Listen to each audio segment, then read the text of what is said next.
and Assalamu alaikum everyone. Welcome to another tutorial of object-oriented programming with Java.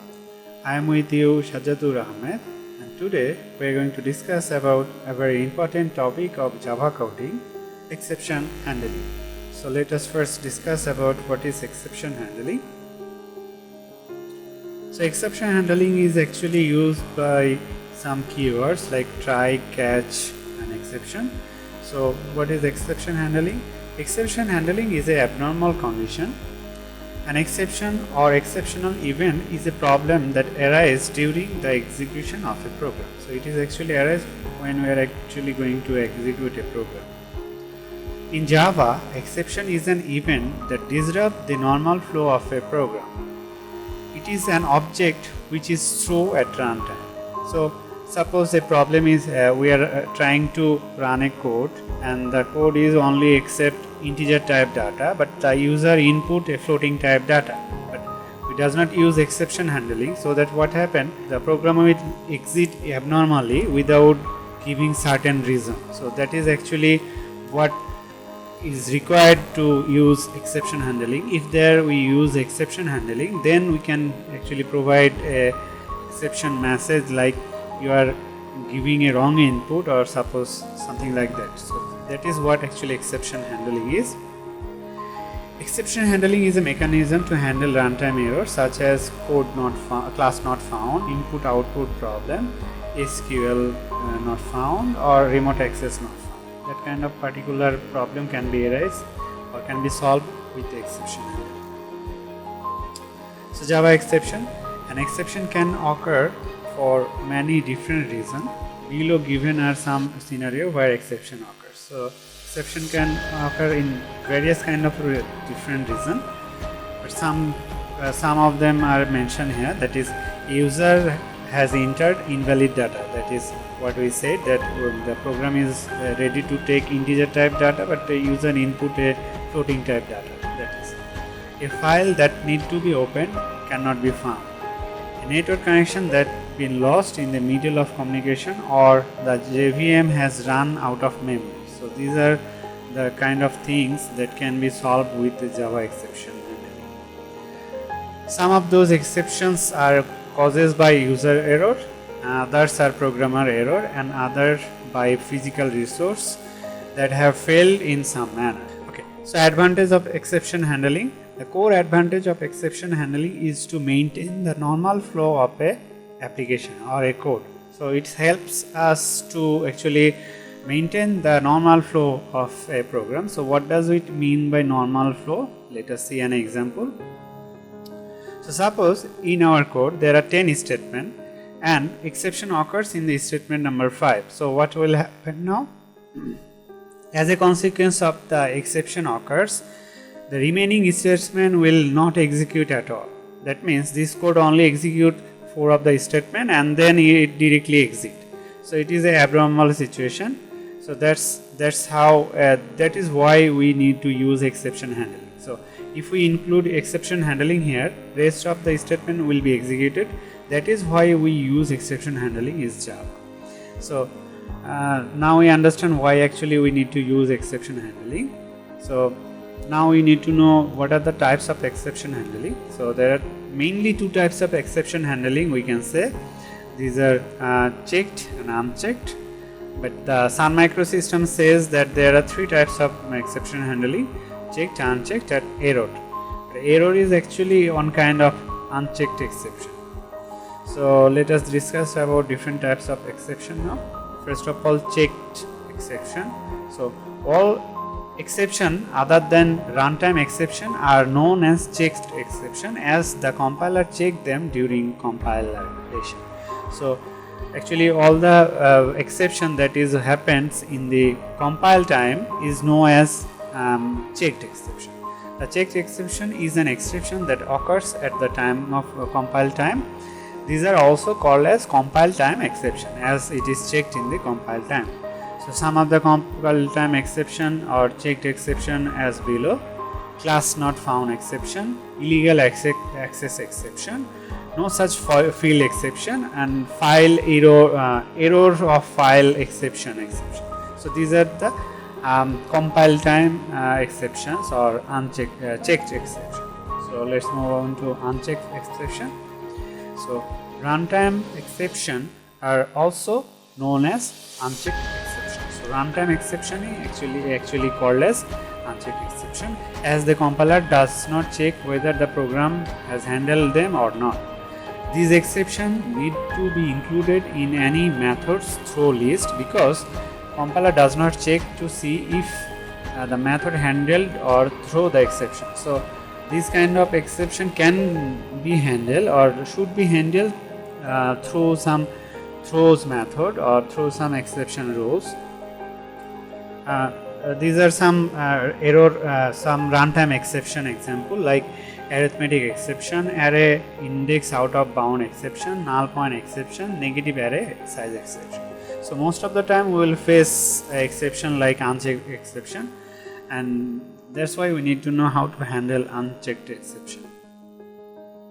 So classes of exception, there are a large collection of exceptions, and main root exception class is called as throwable. Throwable is have two child or two category, error and exception. Exception also can be differentiate between unchecked and checked. So these are runtime exception like arithmetic exception, null time exception and other unchecked exception, and these are checked exception, IO exception, SQL exception and other checked exception. So suppose you are trying to use an exception in your code, but you don't know which kind of exception or which exception class you need to use. That particular case you can go for just exception class. Then what will happen, it will cover all the subclass under it, like it will cover all the checked exception as well as unchecked exception. So it is safer to use, but as we see, it will take more space because it is a parent class and under it there are a lot of child class, so it will take more memory. So that it is very important or very efficient to remember specific classes, but if we face a problem to remember or understand what kind of exception we need to use in a particular case to handle an exception, then we go for the parent exception class, that is just exception. So we'll discuss it again with an example. Let us see some scenario when exception may occur. Scenario where arithmetic exception occurs. So when a arithmetic exception can occur, see there a value and a integer type variable, and we are trying to put the result of 50 divided by 0 into a. So if we divide any number by 0, this occurs an arithmetic exception. Then we can have a arithmetic exception. And then null point exception. So suppose there is a string variable and we are actually initialize it with null value. Then if we are trying to print the length of the variable, then the output will be, or the error message should be null point exception. And then the array out of bound exception, array index out of bound exception.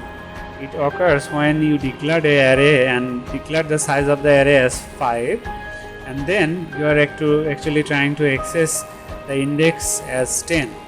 As we see, there are only 5 index in here, starting with 0 int 0 to int 4, but we are trying to access out of the range, so that's why there will be an error message like array index out of the bound. So these are the some scenario when exception can happens.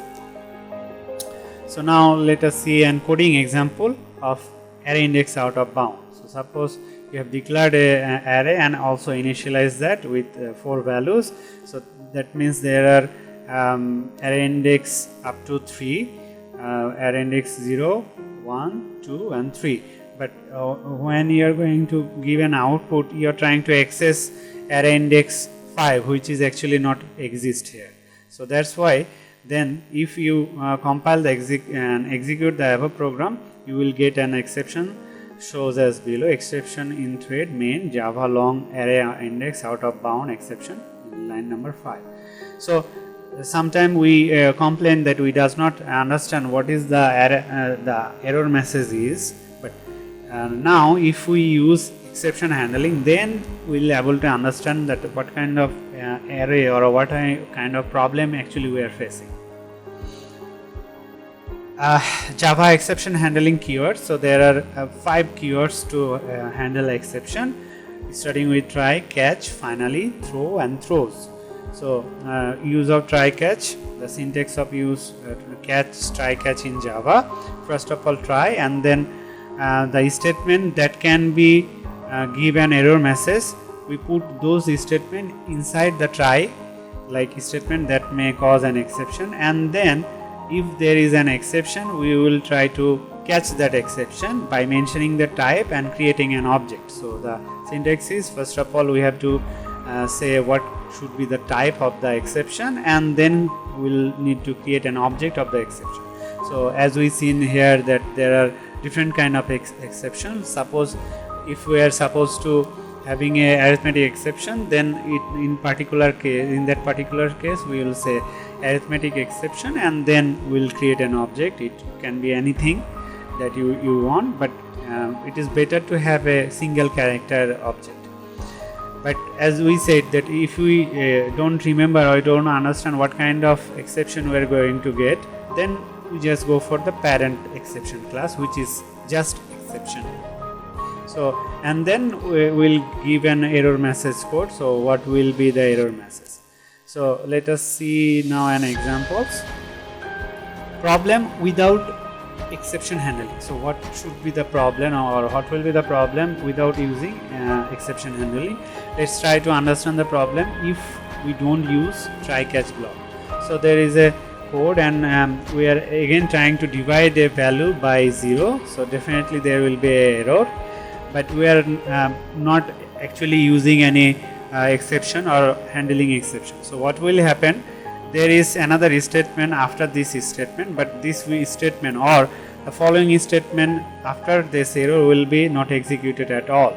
This is a problem without using exception handling, that it will, when in which statement the exception will occur, after following this statement, under the all the statement will be not executed at all.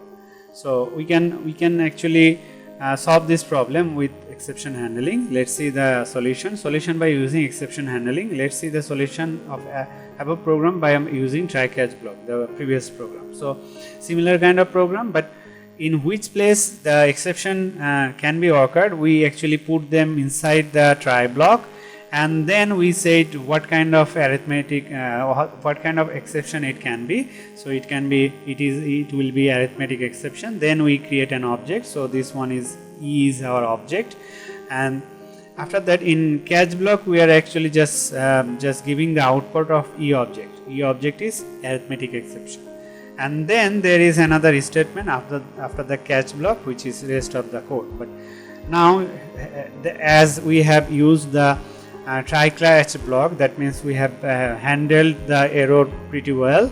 So the rest of the code will execute now. So the output should be something like that divided by 0. So the error came from the divided by 0, and then the rest of the code will execute. If there are more than one lines in the code, this code will execute all the lines, as we have used the exception handling. So that's how that is the importance of using exception handling, and that is the problem we face when we does not use exception handling. That is, the remaining code will not execute.